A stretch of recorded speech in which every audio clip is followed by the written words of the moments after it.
I am back. I took 2 weeks off.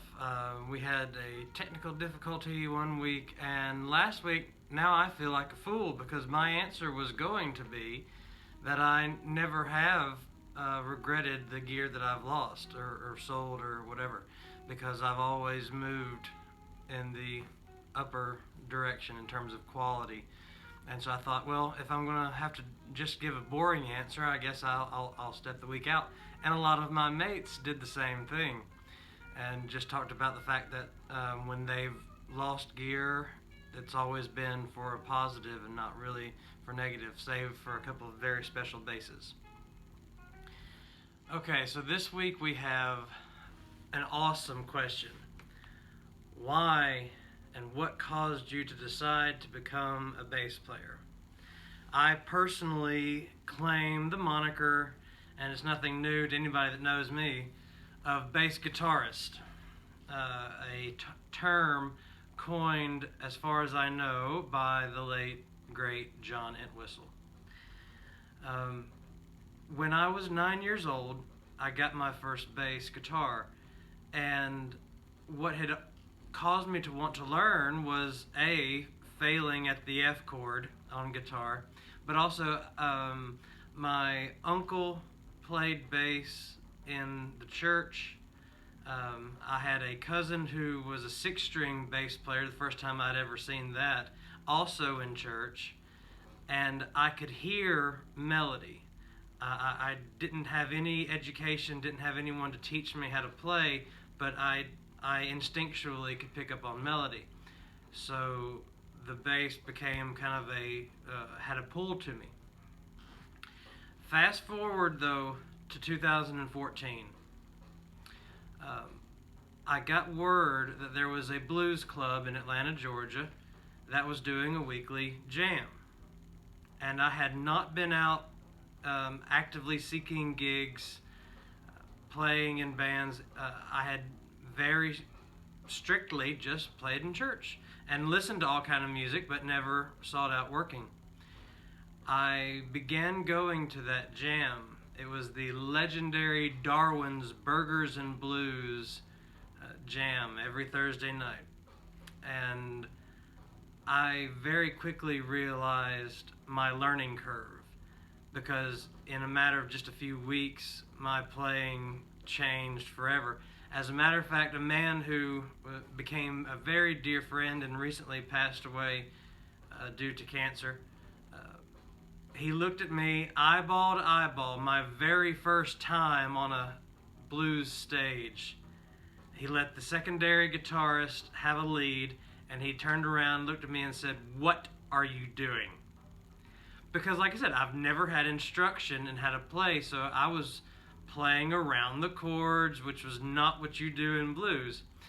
But the second time I went to Darwin's, a lovely lady by the name of Tamara Nikolai, you can find her as the upright player for the band Squirrel Nut Zippers. She came up to me at the end of the night, because whether I got to play or not, I wanted to stay and listen to the music. And I waited to the end, and she found me and said, you want to know why the drummer got away from you? Not a hello, just you want to know. That was the question. And she just has such a passion for music, and instead of seeing me have difficulty and letting it go, she wanted to reach out and talk and discuss things and help me learn. And I'll be honest, she lit the fire under me to start taking things seriously, to look for actual ways to improve and work and get my life on track. I have had a full-time job since before I finished high school. I have never not worked, which is why this year has been such a pain. But in the fall, in August, so late summer, in August of 2017, I received a phone call saying, if you want to play music full-time, move to Clarksdale, Mississippi. So, and I always have no problem telling my story to anyone, and that's why I apologize if my answer is a bit long, but I have been gone for 2 weeks. Um, I will leave all names out of it, but before I became a full-time musician, I was a garbage man. I worked for 7 long, miserable, and abusive years on the back of a garbage truck. And whatever vileness your imagination can concoct of how miserable that job can be, I assure you, the worst aspect was my employer. Having to work for a man so twisted that he sleeps on a spiral staircase, and so thoroughly corrupt that every time he smiles, an angel gets gonorrhea. When I got that phone call, if you want to play music full time, move to Clarksdale, it was an easy decision to reach. So, but I've taken everything seriously. It's something I have in common with Billy Sheehan, another fantastic bass player, and even more wonderful human being than he is a musician. It was a great privilege to meet him last year in, I think, May of 2019. But anyway, I have no other hobbies. I cannot do anything except music for the rest of my life. And that's not a joke, that's not a cute quip. I'm deadly serious. I very much want to learn luthery and be involved in not just the maintenance and repair and building of instruments, but the conceptualizing them. I've designed my own bass guitar that today exists only on paper, but there's nothing else that interests me. The aspect of music, playing it, listening to it, producing it. On this German EP that I'm doing, not only did I create bass parts, record them, and when I say bass parts, I mean a actual bass line does what we do, supports the song, plays to the song, but also a secondary line with a higher melody to accent and put in color. But I also had to write English lyrics for the song. The idea was to do it both in German and in English, and you can't just run it through Google Translate. It does not work. So I love music in every aspect of it, and I can't do anything else. I won't do anything else. When all this has hit, a lot of people said, well, you got to go get a day job. They don't understand what it is that they're saying. I have no ability to do anything but music. I will die a musician. And I'm not in any way putting myself in his class, but I'm paraphrasing for Mr. Anthony Jackson. You know, he said that if the day ever comes when a machine can outplay him, he will die. He said he will do better than any machine, or he will die, and that's it. I will play music and be involved in music for the rest of my life without exception, or die. It is absolutely a life passion. Mr. Steve Vai said about people asking the question, should they make music their career? And he said, if you have to ask that question, no. I agree with that 100%. No one's going to be able to talk me out of doing this. But to get back on track to the question at hand, the idea of being able to be so integral in a band and yet no one's looking at me, the joke is that a bass guitar only gets noticed when it's off. When something goes wrong, then it's our fault.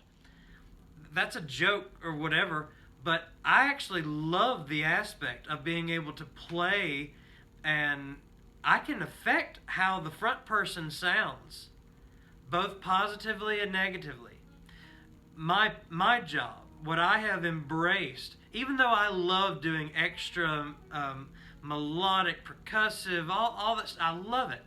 I will be studying John Entwistle, Stu Ham, Aram Bedrosian, Doug Johns, Remco Hendricks, David Piggott, and many more who have now become my friends. I will be studying these people as long as I live, striving to attain, my own voice, but to integrate what these people have added to the bass vocabulary forever.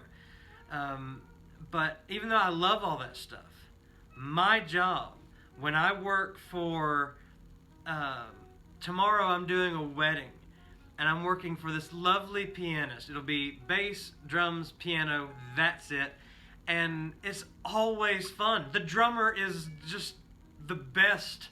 The some people say the best drummer in blues today. Some people have said the best drummer in Mississippi. I don't care. He's just so much fun to work with. He's so good that he doesn't have to put in. He doesn't look as though he's putting in any effort. He just has fun, and he's always right there. And he's one of those drummers where I know I don't have to worry about anything. And just my internal mantra, like Lee Sklar says, please don't suck. Please don't suck, to myself. But when I'm there tomorrow at this wedding, my job is to do whatever is necessary to make Miss Lala Craig, the pianist for whom I'm working, look and sound the best she possibly can. And the next day, Sunday, I'll go and play in church, and my job will be to make that ensemble and the idea of each song be as pronounced as it can be. That I love my job. My job isn't to be in the spotlight and having attention and eyes on me. I don't care for that. I don't desire that. I want to be in the band, crafting the song, affecting the way the listener hears it, and supporting my friends. Sure, anyone who is a musician for life knows what it is to play crap gigs. It's just a fact. And we do that, and every gig's not perfect, and every gig's not fun. But the idea of doing what this wonderful world of music allows us to do, and we can affect people on emotional levels. I love what Dusty Hill said. When he's playing, even if it's 50,000 people, he likes looking through the audience and finding a group or an individual who's just having a great time and specifically playing to that person. Play to make that person enjoy themselves even more. And nothing has ever mattered to me like music does. And I love the idea of growing as a musician, learning more in terms of my instrument, learning more in terms of music in general, and then being able to help others. Like this Q&A that we do now is so much fun, and I'm constantly finding new people and new channels on YouTube from which to learn and be absolutely awestruck. Some people half my age are doing things that I'll never learn, and that's just a fact of the world that we live in going so fast. And I know my answer is ridiculously long. I'm looking at it now, we're over 14 minutes. I'm sure this will have to be edited down, but if I have to give a much more concise and direct answer to the question, what made you become a bass player? It's just there's a passion for this instrument that allows me to speak musically. If I sit down at a piano, I don't have a vocabulary to share my story. If you hand me a trombone, I can't talk to you and express myself emotionally or spiritually or anything else. Same with Oh, I love the piano. I'm sorry, I have to go back to that. By far, piano is my favorite instrument. But my point is, on any other instrument, I can't emote. I don't yet have the skill set to be able to um, convey anything on other instruments, but I can on my bass. Nowhere near where I want to be, but I have the ability now. I've put in enough time that I can say something, and I'm always wanting to learn more. And that's the only thing that gets you through a life as a musician is sheer passion. When everyone is praising you and telling you how great you are, when the phone never rings and you don't hear from anyone for days or weeks or months, like this year has been, I'm not going to quit. I'm not going to go cash in my chips, throw in the towel, and pick up some 9 to 5. I am a musician till death, period. I'm so glad to be back and a part of this weekly Q&A. By all means, please comment everything and anything down below. Share. I love hearing my fellow panelists' responses. I've enjoyed them and gotten a lot of education from it. The only gentleman, or the only one of my co-panelists, which I'm not even sure if that's the right word, but the only one that I know personally is Mr. Roy Vogt. And I'll tell you something right now, and I hope this gets to stay in the video. When I spoke to Mr. Roy Vogt in February of 2020, I looked at him eyeball to eyeball and said, "You are the most famous bass player that I had never heard of." And I'm a YouTube freak, a music freak, a bass freak. I'm constantly trying to find more and more people, and there is just such an abundance available to us now. But when I heard the name Roy Vogt and did some research, everyone in the music industry knows who he is and likes him. They like him on a personal basis and a professional basis. Everyone in the bass community seemingly knows him and likes him. And once I heard about him and started asking some of my mates, everybody was like, "Oh yeah, Roy, I love Roy." Like, why didn't you ever tell me about him? But he's such an affable, humble individual. And he is, I'm going to draw the neon line around this here. Mr. Roy Vogt is what all of us should desire to be. He's what we should strive, and in our heart of hearts, in our darkest corners of our character.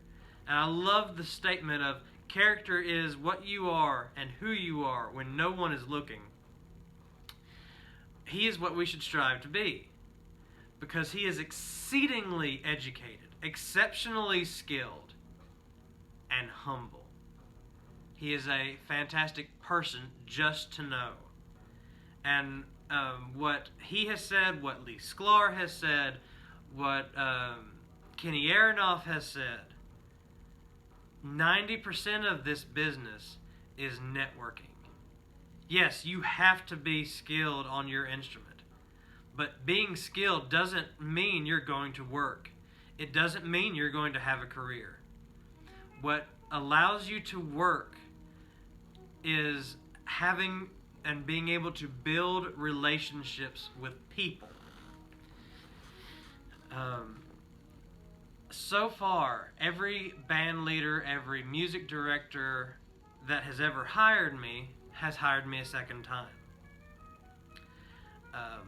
There have been instances where it was a one-off situation, but even in those, I made sure that I behaved correctly, that my attitude was right, and how I treated the band leader, my other bandmates, and how I behaved in front of the audience. These are very crucial things, and it will behoove you well to look at the musicians whose careers aren't necessarily the most famous, but who have lasted and have persisted in this business. As again, Mr. Kenny Aronoff has said, how to become relevant and stay relevant. A lot of people that hire musicians repeatedly, it's because they can tolerate them when the red light is off. When you're in a studio and that red light is on, every single second has a dollar amount attached to it. And it is crucial that you get in there, do the best job as quickly as possible. But then there's times of listening to playback, going through the takes, all these things that are just what we would think of as superfluous, but you're spending more time doing them than you are playing. On a show, anywhere from 1 to 4 hours, right? Depending on the venue and that kind of thing.